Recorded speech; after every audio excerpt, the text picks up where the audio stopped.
শুক্রবার দিন সুন্দর করিয়া গোসল করাইয়া তাকছে গিয়া সুন্নত, সুন্দর করিয়া শুক্রবার দিন গোসল করকা। 2 নম্বরে শুক্রবার দিন মানে বালা খুশবুদার ভালো কাপড় লাগাইতে আপনি সুন্নত। আর 3 নম্বরে তাকছে হাটিয়া মসজিদে যাবই লগিয়া সুন্নত। আর 4 নম্বর ইমাম সাহেবের পিছনে গিয়া ডাইন সাইডে খাড়া হইয়া নমাজ পড়ার একটা সুন্নত। সেই 4টা সুন্নত আমরা কি করতাম শুক্রবার দিন, যদি সম্ভব হয় বাবা জানিয়েও রাখতাম, আমরা আদায় করার চেষ্টা করতাম।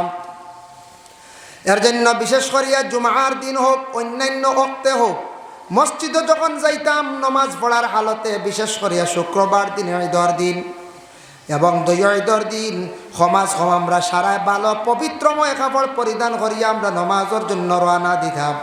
যুবক ভাইয়ান খেয়াল করক, আমরা যুবক ভাইয়ানতে পাঞ্জাবি কিছু পরিধান করা আরম্ভ করক। সমাজ বাইরে শুক্রবার দিন পাঞ্জাবি লাগাইয়া মসজিদে নমাজও যায়। নবীজির সুন্নত মোতাবিক একটা কাপড় লাগাইয়া যাকা, কারণ পাঞ্জাবি পরিধান করলে কোনো শরমর ব্যাপার নাই। পাঞ্জাবি লাগাইলে মানুষে আপনার মেসাব হইতা নাই। পাঞ্জাবি লাগাইলে মেসাব হই দিবা জি না, পাঞ্জাবি লাগাইলে কে শরম দিলাইবা জি না, কোনো শরম নাই। আজ থাকি 2-2.5 মাস আগে সনাতন ধর্মের বহু বড় একটা উৎসব গেল, যে উৎসব মানে দুর্গা পূজা। এই পূজার মধ্যে দেখলাম ইয়ং জেনারেশনের যারা ছেলেরা, তারা দেখলাম বড় সুন্দর সুন্দর পাঞ্জাবি পরিধান করলো, বিভিন্ন মণ্ডপে গেল। আমরার দেশের যুবক ভাইয়ান সমাজ সপ্তাহবারে একদিন পাঞ্জাবি লাগাকুয়া, মসজিদও যাকুয়া, ঈদের দিন যাকুয়া, পাঞ্জাবি লাগাইলে কোনো শরম নাই বাবা। এমন একটা ইউনিফর্ম, এমন একটা কাপড় আল্লাহর রসুল আজ থাকি 1500 বছর আগে বাহির করিয়া গেলা। এই ইউনিফর্মের পরিবর্তে সম্মানী ইউনিফর্ম আর পৃথিবীর জগতে আর নাই। সব ধর্মে সবাই এটা ব্যবহার করতে পারেন না। আপনি পুলিশের খাকি ড্রেস লাগাইয়া আপনি যদি রৌডে দিবারেন, আপনি আইনত দণ্ডনীয়, আপনার অ্যারেস্ট করা হইব। ফারবানি ইউনিফর্ম লাগাইতা জি না। আপনি উকিল নাই, এমনি খালা কোট লাগাইছেন ঠিক আছে, আপনি উকালতির জন্য ড্রেস যেটা আছে অ্যাডভোকেট হকলে লাগাইন, টিকেন লাগাইন, এগুলা লাগাইয়া যদি আপনি কোর্টে যদি আউরি হাজিরি দেন, আইনত আপনি দণ্ডনীয়। ম্যাজিস্ট্রেটে যে ইউনিফর্ম ব্যবহার করে এটাও যদি আপনি আউরি ব্যবহার করেন, আপনি দণ্ডনীয়। এর জন্য আমার নবীজি এমন একটা ইউনিফর্ম বাইর করিয়া গেছ, দেহকা বড় বড় মন্ত্রী হলে লাগাইন, বাদশাহ হলেও লাগাইন, রাজা প্রজা হলেও লাগাইন, পলিটিক্যাল লাইনের যত আসন সারাই লাগান, রাজনীতিবিদ মানুষ যারা আসন সবাই লাগায়। আর বিশেষ করিয়া এই পাঞ্জাবিটা সব ধর্মের মানুষের গায়ের মধ্যে লাগায়।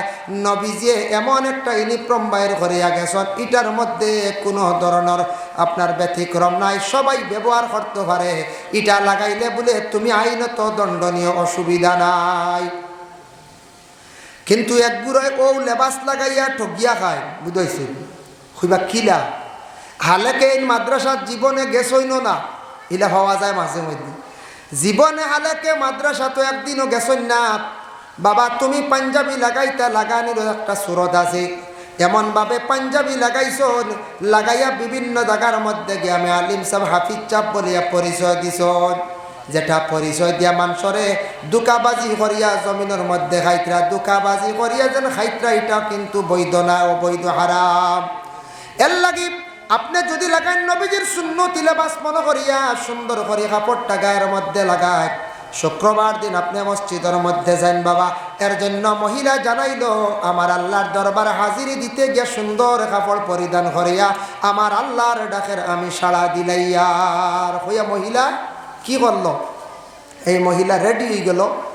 স্বামীর আদেশ ক্রমে যখন আগুনের মধ্যে জাপ মারছে, আগুনটা ছিল তুষার আগুন মানে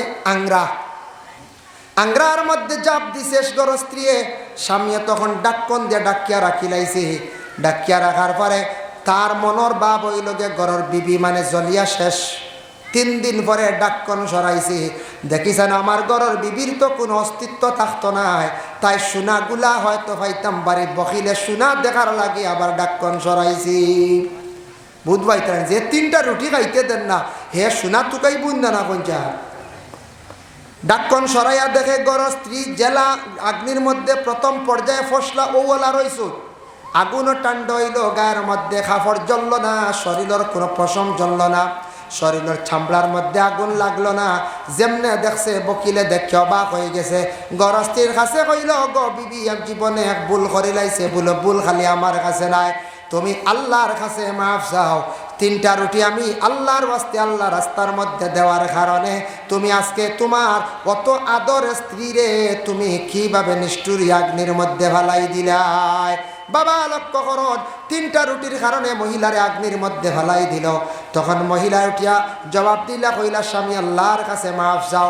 জানিয়া রাখিও, বিশ্বাস রাখিও, যে মানুষে এক আল্লাহ বলে বিশ্বাস করে, আল্লাহর জাতরে মানব, তারে কোনো দিন আগুনে জ্বালাইতো না। আমার বিশ্বাস আগুনে জ্বালায় না, তাই আমারে আল্লাহর যাতে মায়া করছেন, আগুনে আমারে জ্বালাইছে না। হজরতে ইব্রাহিম খলিলুল্লাহ রে নমরুদে যখন চক্রান্ত করিয়া আগ্নির মধ্যে ফালাইছে, ইব্রাহিম খলিলুল্লাহর শরীরের পশম পর্যন্ত জ্বলল না। সুবহানাল্লাহ। এখন না, ঠান্ডা না, এখন না। যার কারণে বিশেষ করিয়া মানুষরে তুমি তেন খাওয়াও, মেহমানদারি করা, খাওয়াইলে কমে না, এতে কইয়ান না সবসময় খাওয়াইতা। দিল থাকতো না ঘরের মা বোনদের, বলে স্বামী বৎসর হয়ে গেল গিয়া বাড়িত পড়াশোনা নাই, কিছু মেহমান অখলরে খাওয়াই, ফকির মিসকিন অখলরেও খাওয়াই, প্রতিবেশী গরিব মানুষরে আনিয়া কিছু খাওয়াই। খাওয়াইলে কি হয়, রিজেকের মধ্যে আল্লাহর যাতে কি করেন, বরকত দান করেন। রিজেক আল্লাহর যাতে দিনে দিনে বাড়াইয়া দেন, রিজেকও বরকত হইয়া থাকে। আর যদি বিলকুল খাওয়াই না, আপনার রিজেকের দরওয়াজা হয়তো বন্ধ হয়ে যাইব, বরকত উঠি যাইব গিয়া। এর জন্য রাসূলুল্লাহ ফরমান, কালা তুতিমুত তুআম, খাওয়াইও অনাহার মানুষরে। যেগুলো মানুষ দুনিয়ার জমিনের মধ্যে খানিফার না অসহায় ব্যক্তিরে খাওয়াইও, এমনও মানুষরে খাওয়াইও, এটা হইয়া থাকছে ইসলামের মধ্যে বালা। ইখান মনে আনবা না যে ওয়াজ করি আর আমারে বেশ করি খাওয়াইতা, বুঝবাইছেন জি, ইলা মনে কিচ্ছু আনবা না। যে কোনো মানুষরে, প্রতিবেশী গরিব মানুষরে, ফকির মিসকিন দাওয়াত করছো না, নিয়ে খাবার পাওয়া যতটুকু সম্ভব। আল্লাহর বান্দাগানের জন্য বিশেষ করিয়া আল্লাহর রাসূলে ফরমায়, আবার ওয়াতাকরাউস সালাম, এক অন্যরে তুমি তান কি করিও, সালাম দিও। আলা মান আরাফতা ওয়া মান লাম তারিফ, পরিচয় পাও কিংবা তো তুমি তান না পাও, তুমি তান সালাম দিও। এটা ইসলামের মধ্যে বহুত বালা একটা কাম। কারণ এয়া থাকছে মুসলমানরা যখন সালাম দেওয়ার আদত করি যায়, সালাম এমন একটা ইবাদত বাবা, সালামে মানুষের মধ্যে মহব্বত পয়দা করিয়া দে, সালামে মানুষের হিংসা বিদ্বেষ দূর করে। দুশ্মনে যদি আপনার সালাম করে, আপনার মনের মধ্যে আসবো বলে বাইরের মধ্যে হয়তো দিলের মধ্যে আর দুশ্মনী নাই, তাই আমি বাইর লাগিয়ে আবার সম্পর্কটা জাগাত আনিলাই। এর জন্য সালাম করার আদত আমরা করতাম, সালামটা সুন্দর করে করতাম। সালাম দেওয়া সুন্নত, তার জবাব দেওয়ায় থাকছে গে ওয়াজিব। সঠিক নিয়মে সঠিকভাবে জবাবগুলা আদায় করবা। বিআহসানা মিনহা আও রুদ্দুহা, তুমি তার সুন্দরভাবে সালামের জবাবটা লৌটাইও। দেখো রাসূলুল্লাহর জামানাত সাহাবায়ে কেরাম হলর জীবনী মাঝে মধ্যে পড়িয়া দেখুন জানি, ইয়া আল্লাহ, সাহাবায়ে কেরাম হল যেমন আবু বকরের জীবনী কিনিয়া আপনারা গড় রাখুন জানি, দেখবা আবু বকরে তার জিন্দগিটা কিলা কাটাইছেন, বা হজরতে আবু বকর রাসূলুল্লাহর লাগি আদব কতটুক রাখছেন। হজরতে উমর কত একজন রাগান্বিতওয়ালা সাহাবি, এই সাহাবি ইমান আনার পরে আল্লাহর রাসূলুল্লাহর লাগি ব্যবহারটা তান কীভাবে রাখছেন, এটা জীবনী আমরা কিছু পড়ার প্রয়োজন আছে না না কোন চাই, তা পড়িলে আমরা জীবন ভালো হইব, পরিবর্তন হইব। আসেনি আপনার আর গড় তার জীবনী হল জি না, মনে হয় নাই, খুব সম্ভব মনে হয় না। এটা আমরা বই কিনি না, পড়ি না আমরা। বাবা লক্ষ্য করেন, জীবনে যারা যুবক বাইনুবালা বা মুরব্বী সমাজের যারা চক্ষু ওখানে অন্ধ হইছে না, মানে চৌকাব বালা আছে দেখরা, অবসর সময়ে নামাজ পড়া, কোরআন শরীফ তিলাবত করডা, খরক্কা কোনো বাধা নাই। কিন্তু বিশেষ করে যুবক বাইন করে খয়ার আর মুরব্বী যারা আছেন, যারা চক্ষু ওখানে ফর্সা আছে দেখরা, একটা টাইমে কিছু সাহাবি অকলর জীবনী, আউলিয়া কেরাম অকলর জীবনী, মা বন্ধুদের কিনিয়া নিয়া দেখা, হজরতে ফাতিমার জীবনী, রাবিয়া বসরের জীবনী, আয়েশা সিদ্দিকার জীবনী, হজরতে খাদিজার জীবনী, তাকে নিয়া ঘরের মধ্যে নিয়া দেন। আপনার ঘরে উপযুক্ত মেয়ে সন্তান আছে, মেয়েটার নিয়ে এইভাবে ভালো একজন মহিলার জীবনী কিনিয়া দেন। দেওয়ার কারণটা কি? কারণ ইয়া দেখছে একটা টাইমে অবসর সময় বাহির করিয়া সাহাবায়ে কেরামতর জীবনী পড়কা, জীবনে আপনার পরিবর্তন হইব। আল্লাহর রসুলের সঙ্গে সাহাবায়ে কেরামতলে কীভাবে সুন্দরভাবে জীবন কাটাইলাম, পড়ার প্রয়োজন আছে। ও যুবক ভাই, খেয়াল করেন, আপনি বিভিন্ন জায়গায় ওয়াজ মাহফিল যান গেলে আপনার প্রয়োজনে টাকা পয়সা খরচ করেন, মিঠাই খান, বিভিন্ন জিনিস খাই না নি? 12 মজা খাইন না নি আপনারা? 12 মজা খাইন, পাপড় খান, কতটা খানি আছে, খাইতে বাই খাও, কোনো বাধা নাই। তবে 12 মজা ফুচকাওটা খাইতে সময় একটু চাইয়া খাইও, এটা দোয়া দুই কম থাকে, ফুন্না থেনা এখন খালি বসাই, বুঝেছি?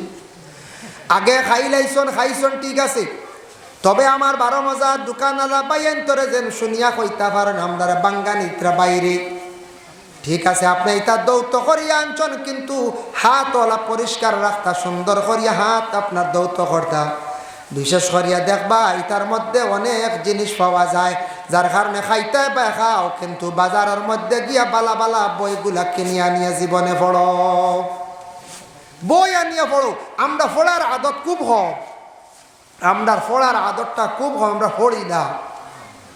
বড় বড় জ্ঞানী ব্যক্তিগুলোর বই পড়েন, বিশ্বের খাস খবরগুলা পড়েন। আপনার ডক্টর জাকির নায়কে যেটা বই লেখছেন এটাও আপনি পড়কা।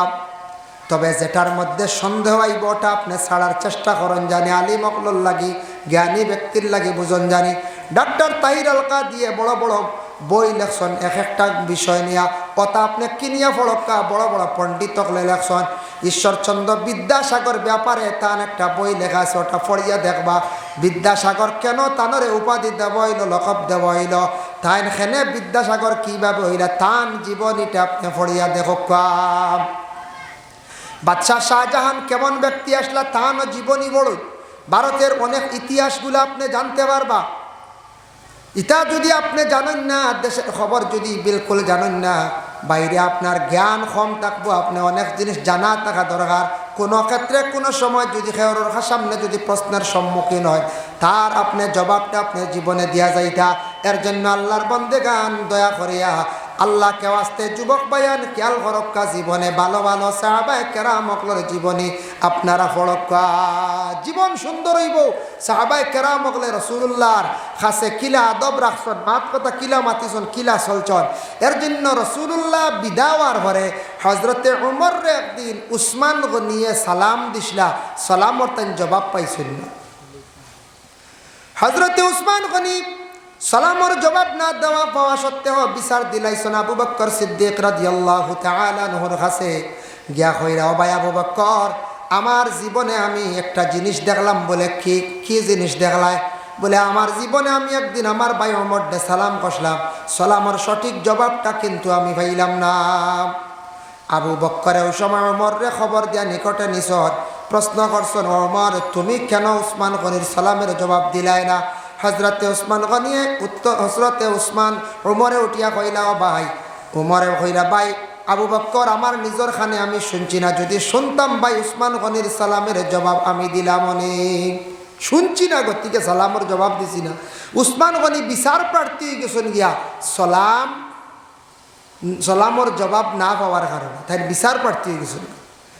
ওই সময় আবু বকরে ফায়সালা দিলাম, হইলা ভাই আমার জীবনে আমি শুনছি রাসূলুল্লাহ কইছেন, সমাধান দিছেন, কোনো মানুষে সালাম করার পরে যদি তার নিজের কর্ণে যদি শুনে না, তাহলে সেই বান্দা কোনো অসুবিধা নাই, গুনাহগার হইতো নাই। আর শুনিয়া যদি সালামের জবাব দেয় না, সে গুনাহগার হইব। তাই আমার ভাই ওমরে শুনছুন না, তবে তাই সালামের জবাব দিলা অনেক। আবার প্রশ্ন করো, ভাই ওমর তুমি এখানে শুনো না, কোন দিকে তোমার ধ্যান ছিল? হযরত ওমর আল ফারুক রাদিয়াল্লাহু তাআলা আনহু জবাব দেন, বলে, ও ভাই আমি ও কারণে শুনছি না, কিছুদিন আগে আল্লাহর রাসূল দুনিয়ার জমিনটা কি বিদায় হয়ে গেছলা, যার কারণে আমি পাগলের বেশে জমিনে ঘুরিয়ার, এর কারণে আমার ভাই উসমান গনিয়ে সালাম দিছন শুনছি না, যদি শুনতাম তাহলে আমি সালামের জবাব দিলাম অনেক। আরে রাসূলুল্লাহ দুনিয়ার জমিনটা কি বিদায় হওয়ার পরে হযরতে ওমর সাহাবী পাগলের বেশে জমিনের মধ্যে তাই ঘুরিলাম, আরেকজনের সালামের অবস্থায় নিজে শুনছই না। আর একজনের সালামর আওয়াজ তাই নিজে শুনছুন না, এর জন্য সালামর আমরার আদত হইতো সালাম করার পর হইল গিয়ে মুসাফা। আমরা মুসাফা করি, খেয়েওয়ালা খালি সোয়াই, খেয়েও আছে এক হাত দিয়ে খালি জাগরা ইত্রা ধরি হলা নাই। হ্যাঁ, মুসাফার আদত করতা, মুসাফা করা কিতা বলে মুস্তাহাব, কেউ কেছে সুন্নত, সুন্নতে ইস্তেহবাব। মুসাফা করার আদত করক। মুসাফা যখন করবাম, এক মুসলমান আর এক মুসলমানে মুসাফা করতে সময় গিয়া দোকান হাত লাগাইয়া বুড়ি আঙ্গুল দেওয়ালা চাপা মার বাওখানো একটা রগ আছে ওনা চাপা পড়ত, সামান্যতম একটা জাকরা দিতা। আল্লাহর রাসূল একদিন সাহাবায়ে কেরামকলার কইলা, ও মরা ডালটা তুমি তান তুল লসাইন। একটা ডাল কাটার পরে ফাতাগুলা শুকাই যায়, তখন রাসূলুল্লাহ মরা ডালটা হাতর মধ্যে নিয়ে জাড়া মারছন, ফাতা সারা জড়িয়া পড়ি গেল। ইয়া রাসূলুল্লাহ, এর মানে কি? আল্লাহর রাসূলে ফরমায়, যখন আমার উম্মত হলে এক অন্য যখন সালামর পরে তারা মুসাফা করয়, মুসাফা করার পরে এইভাবে দোকান হাত দিয়ে সামান্য জাড়া মারন, জাড়ার লগে লগে তাদের সগীরা গুনাহ এইভাবে ফাতা জেলা জড়িয়া পড়ছে, সেইভাবে সগীরা গুনাহ আবার সেইভাবে জড়িয়া পড়ে। সুবহানাল্লাহ, খুশির সংবাদ না এখন যায়। সগীরা গুনাহ দুইয়া পড়ে, জড়িয়া পড়ে ওওয়ালা যে গাছের পাতা যারা মারলে জ্বালা পড়ে, মরা ডাল যেটা আছে ওভাবে সগীরা গুনাহ মানে জড়িয়া পড়ে। কত সব আমরা মুসাফা করার আদত করি না। তবে এক জিনিস খেয়াল করবা, মুসাফা করতা এখন অন্য আপনার 80 জনে যদি অনেক মৌলানা চাবল লাগে, উজান্ডি চাবল লাগে, মুসাফা করাত লাগে, সময় নষ্ট হইবার তান্ডে হেরান করাই দিব। বুঝাইছেন নিমা? সময় যাইব নষ্ট মানে হেরান করাই দিব। বড় এক বুজুর্গ আইসন, বড় এক সাহাব আইসন, এর লাগে মুসাফা হালকা পাতলা, যেমন ও এক সাহাবর লাগে দেখা হয়েছে, ও এক বাইল লাগে, ও এক মুরব্বির লাগে দেখা হয়েছে মুসাফা করার। আর বড় এক সাহাব আইসন, বুজুর্গ আইসন, সারা যদি মুসাফা করাত লাগি তে কষ্ট দিলাইবা, কষ্ট হয়ে দিব গিয়া। এর লাগে সারা মুসাফা না আলাদা তাকে সালাম করে দেখা, আলাদা তাকিয়া মুসাফা না করে খালি সালাম দিলাক্কা, বাস হয়ে গেছে গিয়া। সারা কিন্তু মুসাফা করা যাইবে না। আল্লাহর বন্দেগান, যার জন্য বিশেষ করে আমি সালাম সম্পর্কে এতটুক আলোচনা করলাম। সালাম আমরা মসজিদের মধ্যে নমাজও গিয়ে আমরা নমাজ পড়তে সময় করি, ঘরের মধ্যে নমাজ পড়তে সময় সালাম করি না। এখন নমাজের ভিতর থাকা অবস্থায় যদি কোনো বান্দায় যদি অন্যরে সালাম দিলেন বা কেউ সালাম দিছেন তাই আলেক লইলেন, সালামর জবাব দিলেন, ই বন্দার নমাজ ফাঁসিদ হয়ে যায়। আর নমাজের ভিতরে এক জায়গা সালাম দেওয়া লাগে, আসসালামু আলাইকা আইয়ুহান নবী ওয়া রাহমাতুল্লাহি ওয়া বারাকাতুহু। নবীজিরে নামাজের ভিতরে সালাম না দিলে এই নামাজ কিন্তু আল্লাহর দরবারে কবুল নাই। নামাজ থাকি ফারিক হওয়ার সময় সালাম দেই, ডাইন দিকে আমরা সালাম পেরে আসসালামু আলাইকুম ওয়া রাহমাতুল্লাহ কইনি না। বাম দিকে আমরা সালাম পিরে আসসালামু আলাইকুম ওয়া রাহমাতুল্লাহ। তখন সাইতা কোন দিকে বলে ডাইন দিকে সালাম পিরাইতে ডাইনর খানদের দিকে আপনার চক্ষুর নজর ভরত, ধ্যান ভরত। বাম দিকে ওলা খানদর দিকে সাইতা। আমরার দেশ কিছু মানুষে সালাম পিরাইতে সময় খালি মসজিদের দেওয়ালর দিকে জানালায় বাইসান, বুঝাইছেন নিবা? ও বাইসাইবা খালি আগে দিয়া বা ইবা কতজন ডাইনে দিয়া আসন গনা তো লাগি যায়, ওলা হাল্লত না। ডাইনে দি সালাম পিরাইতে ডাইনর খান্দ আর বাম খান্দ। কবরিস্তানও গেছন গিয়া আসসালামু আলাইকুম ইয়া আহলাল কুবুর, ইয়া আহলাল কুবুর কইয়া ডাক দিছ, ইয়া আল্লাহ এরা তো মরি গেছন গিয়া, এরা সালাম দেওয়া কিতা জায়েজ আছে? শারহুস সুদূর কিতাবের মধ্যে আল্লামা জালালউদ্দিন সুয়ুতি রাহমাতুল্লাহি তাআলা আলাইহি নিজে লেখছেন, বর্ণনা করছেন, কোন বান্দা কবরিস্তানের পাশে দিয়ে যাওয়ার বেলায়, যখন কবরিস্তানও গেল পাশে দিয়ে যাওয়ার বেলায় বা কবরিস্তানও গেল, যখন গিয়া সে সালাম দিল আসসালামু আলাইকুম ইয়া আহলাল কবর, আমি সালাম দিলাম আমার পক্ষ থাকি ও আহলে কবরবাসী। এইভাবে যখন সালাম দিল দেওয়ার লগে লগে হইতরা, তখন রুহানি হয় ইল্লিন তাহক কিবা তো সিজ্জিন তাহক, মাটির নিচে সিজ্জিন ইল্লিন হইল উপরে দুইটা স্থানও থাকবো মইয়িতের রুহানি, হয়তো ইল্লিন নতুবা সিজ্জিন, দুইটা স্থান থাকি এক জায়গার মধ্যে থাকবো মইয়িতের রুহানি। তখন যে জায়গার মধ্যে কবর দেব হয়েছে সেই জায়গার মধ্যে রুহানি আসিয়া তখন দেখে বুঝে দেন খে আমারে সালাম দিলা, খে আমার লাগি পড়াশোনা করডা রে, খে আমার লাগি দোয়া করডা। তখন রুহানিটা গন্তব্যস্থলে মানে কবর যে স্থান, যে জায়গার মধ্যে কবর দেওয়া হয়েছে সেই জায়গার মধ্যে রুহানিটা ইয়া পৌঁছিয়া বন্দা আপনার সালামের জবাব দে, আরে আজকে আমার আওলাদে আমার ডাক দিল, আমার লাগি পড়াশোনা করলো, দোয়া করলো, এর লাগি বাবা ময়্যিত রে আমরা কি করি কবরস্থানের মধ্যে গিয়া আসসালামু আলাইকুম ইয়া আহলাল কবর হয়ে সালাম দেই না, না দেই না, দেই জায়েজ আছে, দেন জানি ময়্যিতগুলোরে ইয়াদ করতা, স্মরণ করতা। ময়্যিতগুলোরে যদি ইয়াদ করেন না, স্মরণ করেন না, আমিও এলে একদিন কবরবাসী হইমু, আমার ইয়াদ করবো নি যায়, জি না। এর লাগি ইয়াদ করতা, ইয়াদ করিয়া যাকুয়া, এই রাস্তা বাতাইয়া তুইয়া যাকুয়া, আওলাদগুলোরে জিয়ারত করা শিখাইয়া যাকুয়া, আওলাদগুলোরে মসজিদে যাওয়া শিখাইয়া যাকুয়া। মসজিদে যাওয়া ব্যাপারে হজরতে ওমর আল ফারুক রাদিয়াল্লাহু তাআলা আনহু একদিন প্রকাশ্য খুতবা দিছন, কইছন তুমি তাই মসজিদও বাচ্চান্তরে লইয়া আসিও, মসজিদও যাওয়াটা শিখাইও। আর আবার হজরত ওমর একদিন কঠোরভাবে আবার নিষিদ্ধ করছেন, তুমি তাই বাচ্চাইন মসজিদ নিও না। এর ব্যবধান কিতাব বুঝবাইছেন? ব্যবধান হইল গিয়া একটা হজরত ওমরে দেখলা একবারে কচি বাচ্চাইন মাত্র 2.5-3 বছর, মা তো হুরা জানে না, ইলা আসেন নানি আস একবারে ছোট বাচ্চা, বিলকুল মাঠ পুরাপুরি পরিষ্কার নাই, মসজিদও দিলাইছন সকালবেলা, মসজিদও দেওয়ার পরে মেসাবর বাইক ঘুরি যায় ফিরি যায়, দেখছেন না? মেসাবে সিংলা দেখাইলা মারমু, হে হয় মারমু, মেসাবর কুলো যায়, মেসাবর সিংলাত ধরিলা, ইগুর কায়দা হারিলা, ও হাল্লত ইগে ফোড়া লস করে না কোন যায়, বাচ্চারা লইয়া হাসর, ইগুর কারণে বহুত ফোড়ার লস হয়। এর লাগি মা বইনকলে দয়া করিয়া ইতা বাচ্চান তরে একবারে বেবুজ বাচ্চান ঘরে রাখো, কলিমা ফোড়াও, ইতা মসজিদ দিও না। যখন তার বয়স পূর্ণ 4 বছর হইব, মোটামুটি বুঝি লাইব কিছু ফোড়ার উপযোগী হইব, বাচ্চাটারে মসজিদের মধ্যে দেখবা।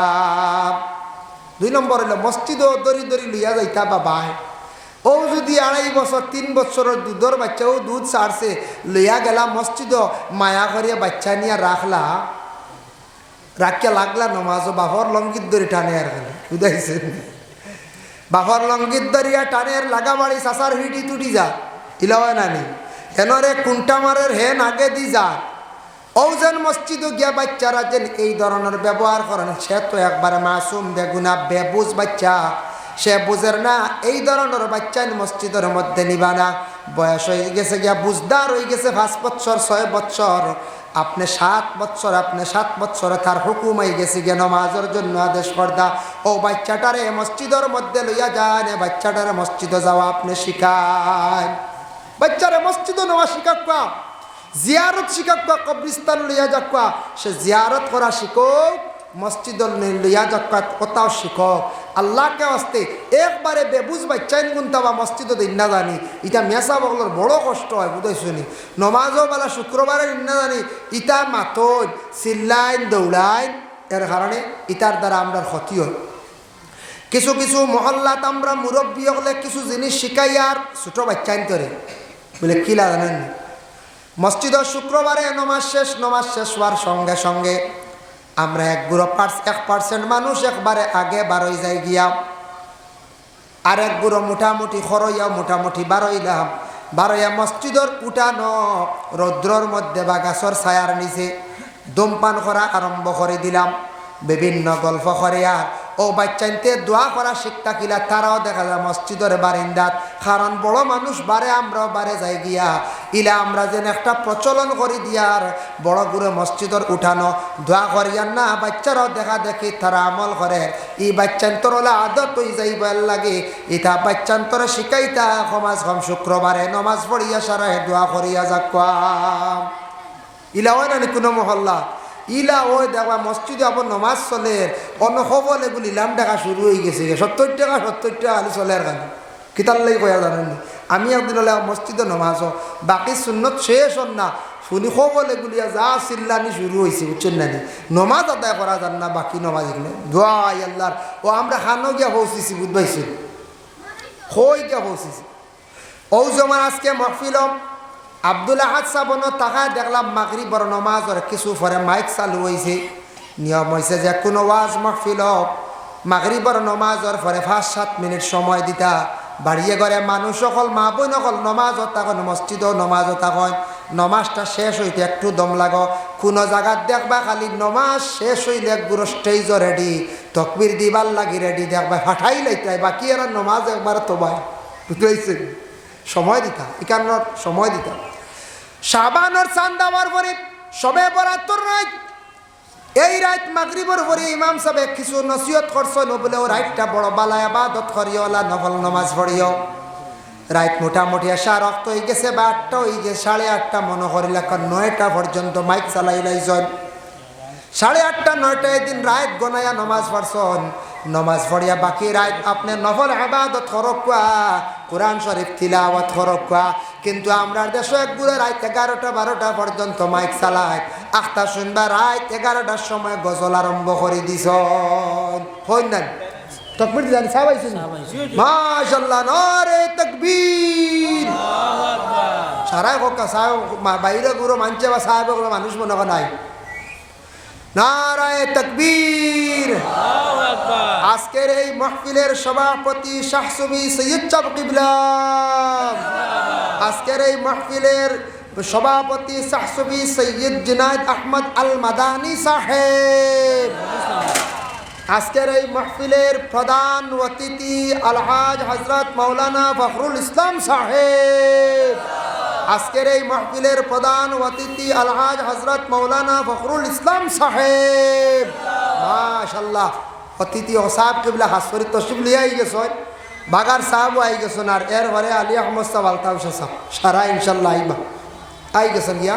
এর জন্য মুহতারাম হাজিরিন কেরাম তো আমি কিতা আলোচনাত আসলাম দেখি হক আছেন মনে আছেন আপনার তোর জি কিতা সম্পর্কে হক আছেন দেখি আপনার আর খেয়াল আছেন দেখতে বুঝবাইব মনে হয় ভাবর লিছে হয় রাত 9টার সময় মাইক চালানি ইয়া আল্লাহ অনেক ছুটি গেছে জাগার মাছ জাগার ছুটি যারবি এগুত তাকি বাঁচিবা আপনার আকাশ ফারিয়া সবে বরাতর রাত মাইক অধিক চালাইন না জানি।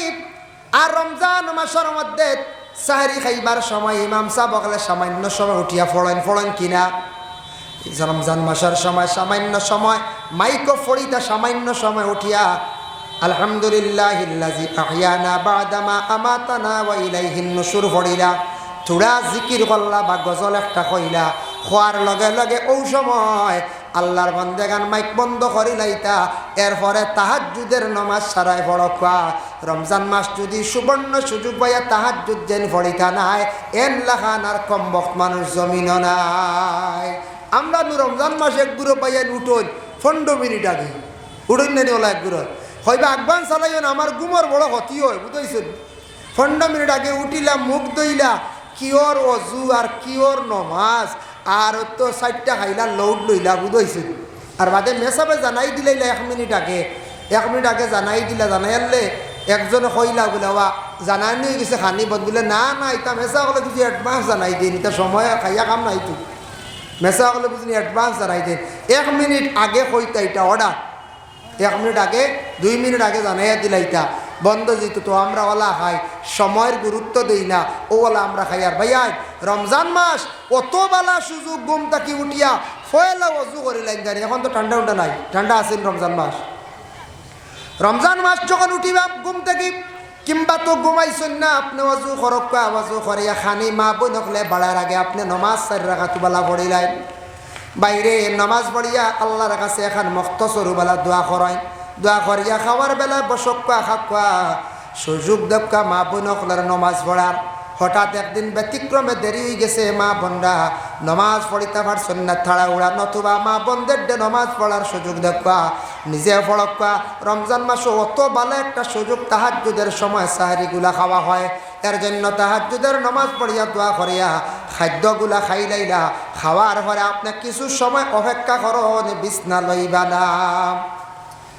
আজান হয়ে গেছে গিয়া মসজিদ জানানি হয়ে গেছে গিয়া ফজরের নামাজ মসজিদ দূরে যাইতে পারছেন না ঘরের মধ্যে সুন্নত 2 রাকাত ফরজ 2 রাকাত নামাজ পড়িয়া মোবাইলটারে অফ করিয়া ঘুমাইন। তবে ঘুমাইতে সময় একবারে নিশ্চিন্ত মনে ঘুমাইবা না একগুড়ে ঘুমাইয়া রোজা ফাড়াই দিলে যেমনে ঘুমাইলা আর জুয়োর রখ বাদর দিন জুয়োর বাদে উঠিলা 2টা 2:30 ইলা আসন মানুষ পাইবা